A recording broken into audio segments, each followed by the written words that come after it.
Dear students, पिछले lecture में हम लोग क्लाइमेटिक फैक्टर पढ़ना शुरू किए थे। उसमें टेम्परेचर को कवर किया था। टेम्परेचर के जितने एस्पेक्ट्स हम लोगों को पढ़ने थे सबको देखा था। आज हम लोग जो बाकी बचे हुए क्लाइमेटिक फैक्टर्स हैं, जिनमें वाटर है, जिनमें लाइट है और विंड है, इन तीनों को कवर करेंगे। सबसे पहले हम लोग वाटर से स्टार्ट करते हैं। वाटर में आपको ध्यान रखना है कि हमारा जो बॉडी है, चाहे वो प्लांट का हो चाहे वो एनिमल का हो, वो सब का सब किससे बना हुआ है? सब का सब सेल से बना हुआ है।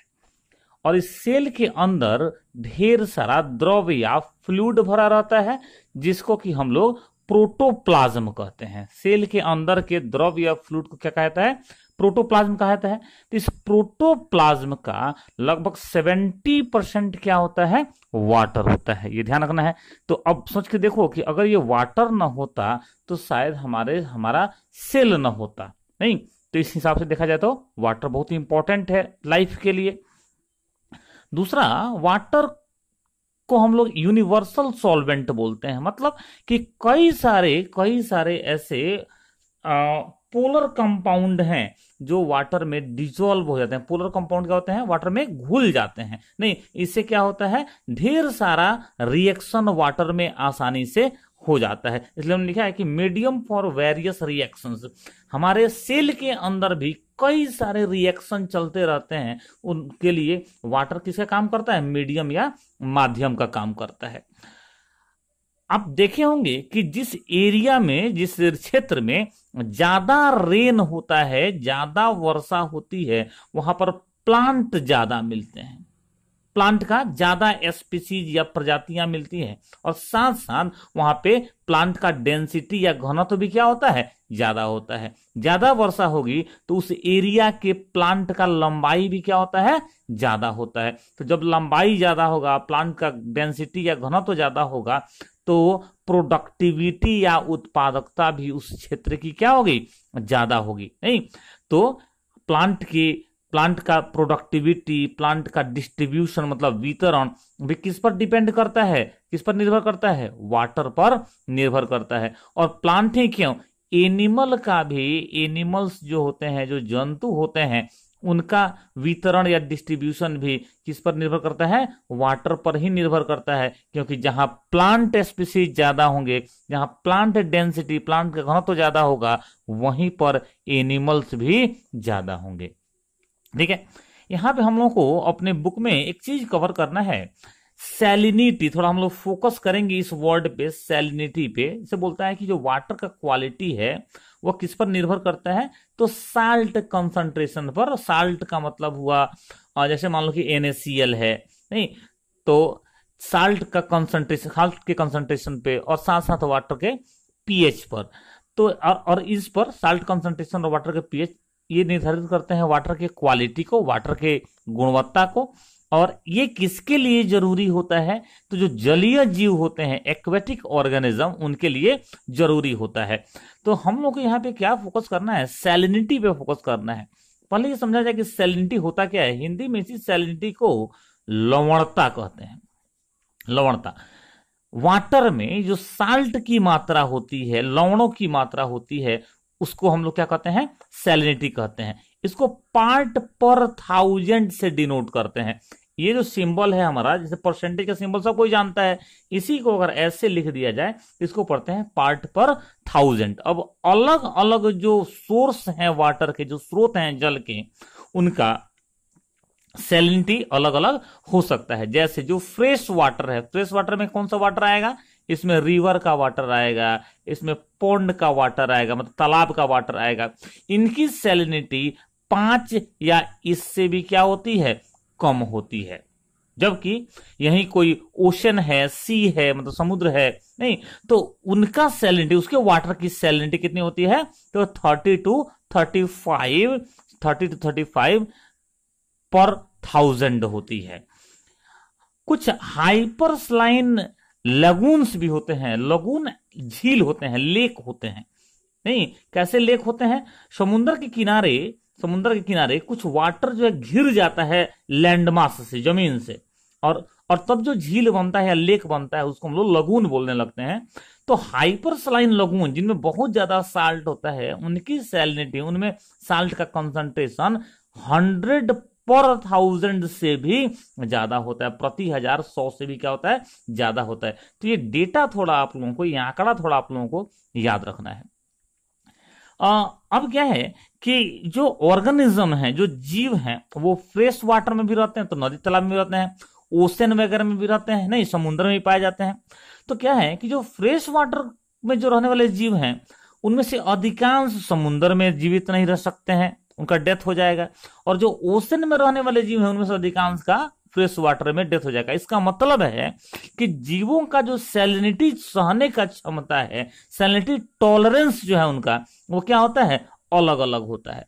अब ये सैलिनिटी या लवणता जो सहने की क्षमता है, टॉलरेंस की क्षमता है, उसके आधार पे जीवों को या ऑर्गेनिज्म को दो भागों में, दो टाइप में डिवाइड कर दिया गया है। एक को बोलते हैं यूरी हलाइन और दूसरे को बोलते हैं स्टेनोहलाइन। यूरी हलाइन, स्टेनोहलाइन। अब यूरी हलाइन किसको बोलते हैं? कहते हैं कुछ ऐसे ऑर्गेनिज्म होते हैं जो लो सैलिनिटी में भी जिंदा रहते हैं। तालाब के पानी में जिंदा रहेगा, नदी के पानी में जिंदा रहेगा, और साथ साथ वो हाई सैलिनिटी में भी जिंदा रहेगा। समुद्र में डाल दीजिए वहां भी जिंदा रहेगा। इसका मतलब हुआ कि ये ऑर्गेनिज्म सैलिनिटी के, लवणता की वाइड रेंज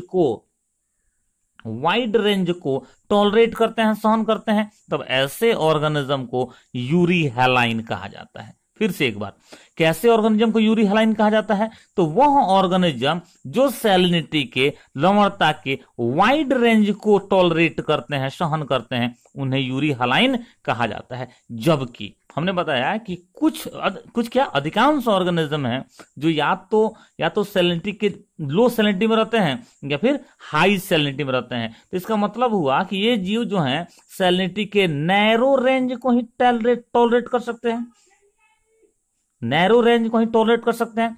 तो ऐसे ऑर्गेनिज्म को हम लोग स्टेनोहलाइन कहते हैं। किसको कह रहे हैं हम लोग?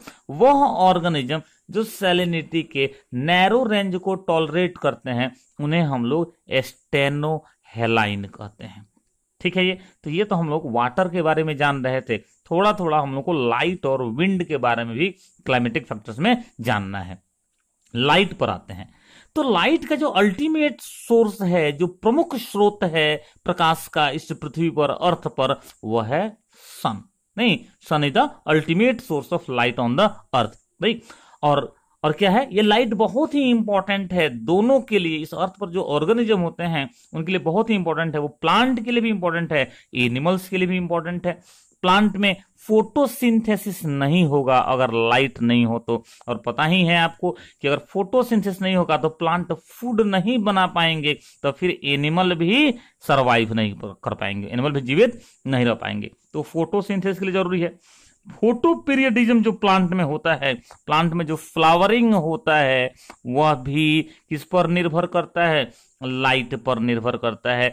सीड जर्मिनेशन, बीजों का जो अंकुरण है वह भी लाइट से प्रभावित होता है। प्लांट का जो मूवमेंट है, आप देखे होंगे, आप स्कूल में भी पढ़े होंगे नहीं, कि जो प्लांट है वह लाइट का जो डायरेक्शन है, लाइट के डायरेक्शन में क्या होते हैं, मूव कर जाते हैं, मुड़ जाते हैं। तो इसका मतलब है कि प्लांट का मूवमेंट भी लाइट पर डिपेंड करता है। ऐसे ही अगर एनिमल की बात की जाए, अगर जंतुओं की बात की जाए, तो उनका जो रिप्रोडक्टिव एक्टिविटीज है, उनका जो रिप्रोडक्शन है, वो लाइट से प्रभावित होता है। साथ साथ जो माइग्रेटरी एक्टिविटीज है, माइग्रेशन बोलते हैं एनिमल्स का एक जगह से दूसरे जगह जाना, तो जो माइग्रेटरी एक्टिविटीज है यह भी लाइट से ही प्रभावित होता है। हम लोग आगे चल करके माइग्रेशन को देखने भी वाले हैं। चलो अब विंड पर आते हैं, नहीं वायु पर आते हैं।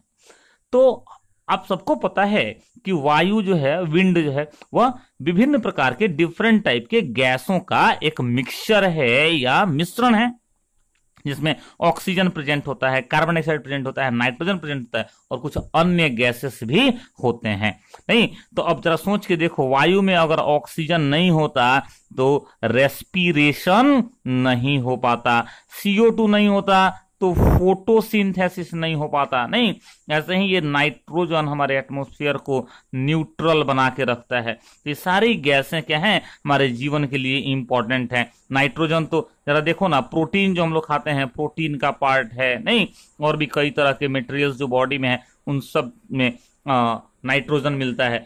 तो ये सारे गैसेस क्या हैं, इंपॉर्टेंट हैं।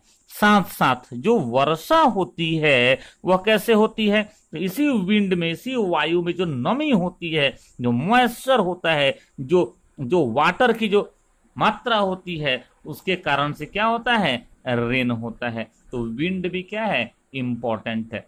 तो इस तरह से क्लाइमेटिक फैक्टर हमारा कवर हो गया, जिसमें हम लोग कल के या पिछले लेक्चर में हम लोग टेम्परेचर कवर किए थे। आज हम लोग वाटर, लाइट और विंड कवर किए हैं। और नेक्स्ट लेक्चर में हम लोग थोड़ा सा एडेपिक फैक्टर्स को और साथ साथ टोपोग्राफिक फैक्टर्स को भी कवर करेंगे। Thank you.